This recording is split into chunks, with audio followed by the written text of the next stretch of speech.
2019 সালে 3টা লাশ পাওয়া যায়। সেই 3টা লাশের গায়ে একটা চিরকুট লেখা ছিল। চিরকুটে লেখা ছিল, আমি এক ধর্ষক, আমি ধর্ষণ করেছি এবং ধর্ষণের শাস্তি এটাই, ইতি হারকিউলিস। যে 3 জনের লাশ পাওয়া গেছিল তাদের নামে ধর্ষণের মামলা ছিল আগে থেকে, এবং তাদের পরবর্তীতে এরকম মৃতদেহ পাওয়া যায়, তাদেরকে খুন করা হয় ইতি হারকিউলিস, মানে হারকিউলিস নামে কেউ একজন এই কাণ্ডগুলো ঘটাচ্ছিল। এবং সেই সময়ে সারা দেশে এটা বেশ একটা আলোচিত ঘটনা ছিল যে হারকিউলিসের নাম, সবাই হারকিউলিসের প্রশংসা করতেছিল। কেউ জানে না হারকিউলিসটা কে, বা কোনো গোষ্ঠী বা কোনো দল, মানে এটা কি একজন নাকি একাধিক ব্যক্তি, কেউ জানে না আসলে এটা। তো বর্তমান সময়ে এটা আবার আলোচিত হচ্ছে যে আমাদের বর্তমান সময়ে যেমন মিডিয়াতে সব এই টাইপের ঘটনা দেখতেছি, তখন আমাদের হারকিউলিস আরেকজন হারকিউলিসকে প্রয়োজন। বা মিডিয়াতে সবাই বলতেছে যে কেউ যদি ধর্ষক হয়ে থাকে তাহলে সবাই আইন নিজের হাতে তুলে নেন, তার শাস্তি নিশ্চিত করুন, ফেলুন বা এই টাইপের। তো দেখেন, প্রথমে তো বলি যে এই যে হারকিউলিসের ঘটনা, আরেকটা হারকিউলিস চেন না। এই হারকিউলিসটা ছিল, ধারণা করা হয় যে আওয়ামী লীগেরই একটা ঘটনা, আওয়ামী লীগই সৃষ্টি করছে এবং আওয়ামী লীগে একটা সেট আপ করে রাখছে। আমি পুরো প্রতিবেদনটার লিঙ্ক দেবো যে রেফারেন্স থেকে আমি কথাগুলো বলতেছি। যাদের বিরুদ্ধে ধর্ষণের মামলা হয়েছিল, যে 3 জনকে বললাম 3 জনের লাশ পাওয়া যায় এবং লেখা থাকে যে হারকিউলিস তাদের মেরে ফেলছে, আমি ধর্ষক, আমার শাস্তি এটা হওয়া উচিত, তাদের নামে যে কেসগুলো হয়েছিল সেই কেসগুলো পরবর্তীতে সত্যতা পাওয়া যায় না।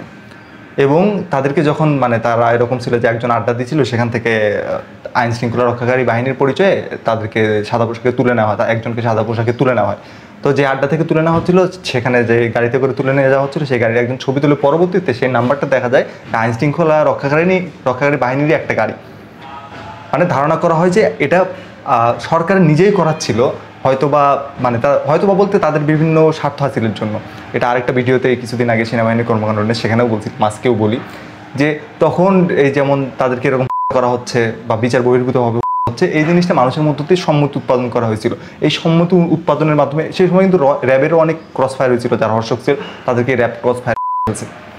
তো এই যে সম্মতি উৎপাদন করছে আওয়ামী লীগ সরকার, পরবর্তীতে দেখা গেল কি তারা এই সম্মতি উৎপাদনকে কাজে লাগিয়ে এটা বিরোধী দলের উপর এগুলো, মানে এই বিচার বহির্ভূত হত্যাকাণ্ড এগুলো করতে থাকলো। মানে যারা বিরোধী মত ছিল তাদের উপরে এটা তারা অ্যাপ্লাই করতে থাকলো। এটা কিন্তু তাদের বেশ একটা প্লাস পয়েন্ট হয়েছে। তো ওই জন্যই বললাম যে এরকম হারকিউলিসের ঘটনা, যেটা বলতে গেলে ধারণা করা হয় যে আওয়ামী লীগের একটা সাজানো ঘটনা ছিল, এরকম ঘটনা সাফাই গায়েন না। যে ক্ষমতা ধরেছে, আপনি তার ট্র্যাপে পড়তে পারেন, আপনি কোনো অপরাধ না করেও আপনি সাজা পেতে পারেন, বা আপনি এই ধরনের কর্মকাণ্ডের একজন ভিকটিম হতে পারেন। এরপরে আসেন যে বলা হচ্ছে যে ধর্ষকের পক্ষে কোনো উকিল দেওয়া যাবে না। আমরা বিভিন্ন ভিডিও দেখলাম সোশ্যাল মিডিয়াতে যে ধর্ষকের পক্ষে হয়ে যে আইনজীবী আদালতে মামলা লড়তেছেন, তাকে গণধোলাই দেওয়া হচ্ছে আদালত প্রাঙ্গণে। এই ঘটনাগুলো করেন না। এই যে 3 জনের কেস দেখাইলাম, পরবর্তীতে কি দেখা গেলো যে তাদের বিরুদ্ধে যে মামলা ছিল যে ধর্ষণের, সেই অভিযোগটা প্রমাণই হয় নাই। তার মানে আপনার নামে যদি এরকম একটা মামলা হয়, তাহলে হতে পারে আপনি তো প্রথমে তো অভিযুক্ত, তো অপরাধী না।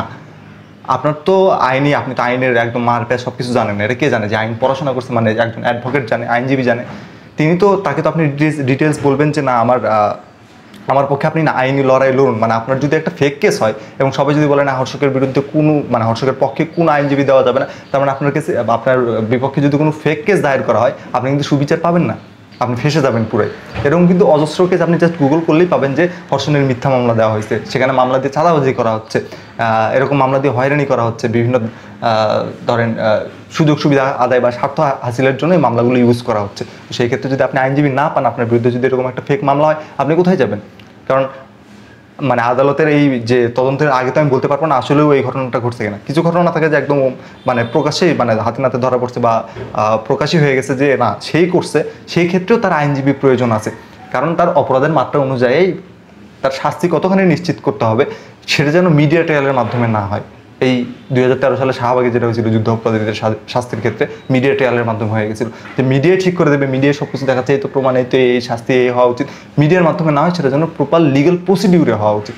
এই জন্য কিন্তু আইনজীবী প্রয়োজন। তো এই জন্য যে কেউ ধর্ষকের পক্ষে আইনজীবী দাঁড়াচ্ছে মানে বিষয়টা খারাপ এরকম না, এটা সুবিচার পাওয়ার জন্য। ইভেন কারো যদি ফেক কেস হয়, তার জন্য তো আইনজীবীটা প্রয়োজন। তো এই কেসগুলোতে মানে তাই কেউ যদি এরকম মানে আইনজীবীর বিপক্ষে কথা বলেন না যে না আইনজীবী দাঁড়ানো যাবে না, এটা একদমই একটা অনুচিত কাজ।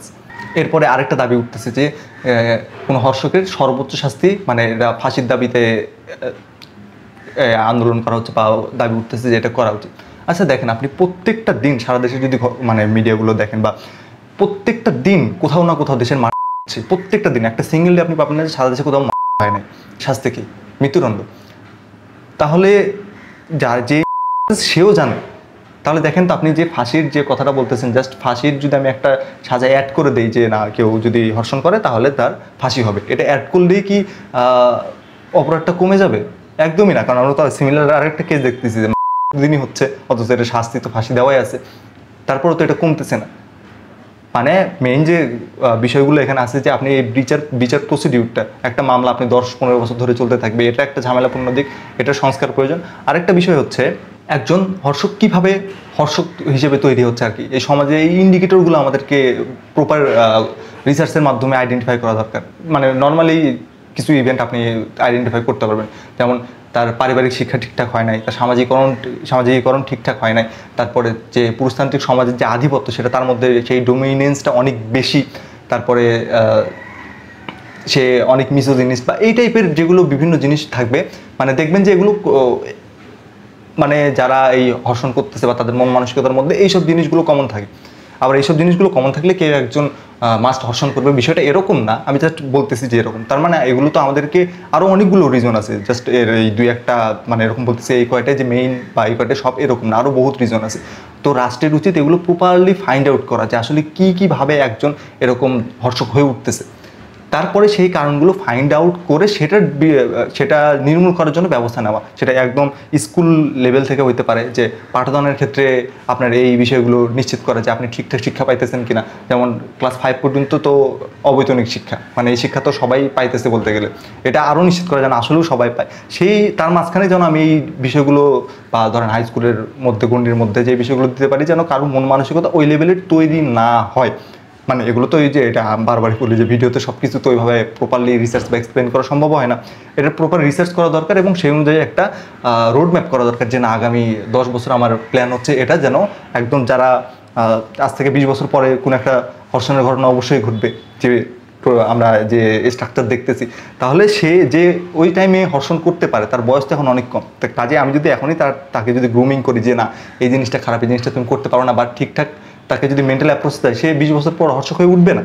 তো এইটা আমার কাছে বেশি গুরুত্বপূর্ণ যে কেউ যেন ধর্ষক হয়ে ওঠার আগেই তাকে প্রপার কাউন্সিলিংয়ের মাধ্যমে বা প্রপার শিক্ষা দীক্ষা দানের মাধ্যমে ওই অপরাধ থেকে রোখা যায়। আপনি যতই আইন করেন, আপনি আইন করে আসলে সব কিছু হয় না।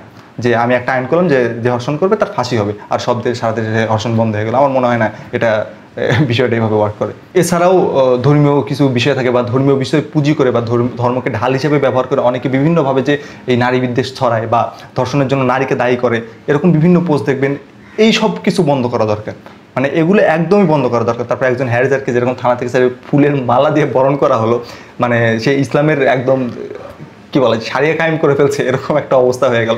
এই যে এগুলো থেকে সমাজে কি বার্তা যাচ্ছে? শিকার হইলে বলা যাবে যে মেয়েটাই দায়ী বা ভিকটিমকে আমরা ব্লেমিং করতেছি আর কি।